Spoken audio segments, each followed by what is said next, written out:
In light of this school attack, it's reignited the conversation over school security. Today, we spoke with the University of Central Florida's police chief about the similarities he says exist between yesterday's shooting and a planned attack at UCF back in 2013. News 6 investigator Louis Bolden joins us now live in studio. And Louis, he said not only were the planned attacks similar, but the suspects in this case, both cases are very similar. Ginger and Matt, it is really interesting to take a look at these two incidents. The chief says he is not surprised there are similarities between the two. This was the scene inside a dorm on the UCF campus in March of 2013. Police say it could have ended in mass casualties, and that is what a former student intended. But at UCF, there was a much different outcome.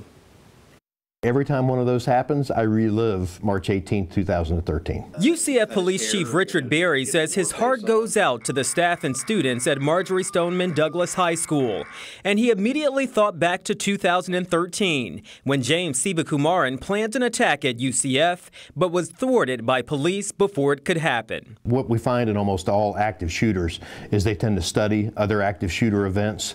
They try to learn from those events, and they often copy what those other shooters did. In Broward, police say 19-year-old Nicholas Cruz pulled the fire alarm at the school to lure students into the hallways, which is exactly what Sivakumaran did on the UCF campus, and surveillance cameras captured him doing it. What he didn't expect was a rapid law enforcement response and the cops to be on the scene of a fire alarm. Sivakumaran ended up shooting himself when he realized law enforcement was already at the dorm. Berry says both men also had rounds of ammunition. Sivakumaran wasn't enrolled at UCF and was being evicted. Cruz had been expelled from Douglas High School. And both were considered loners by peers and had a history of mental illness, according to authorities. Something Berry says is not uncommon among mass shooters. And that's the whole mental health issue. And we absolutely have to address it, or we're just going to keep repeating the cycle over and over and over.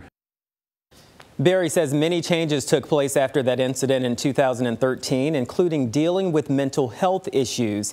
He said they have increased the number of counselors on campus and implemented more programs aimed at identifying people who might need help and then getting them help. Ginger? So important. Louis Bolden reporting live. Louis, thank you.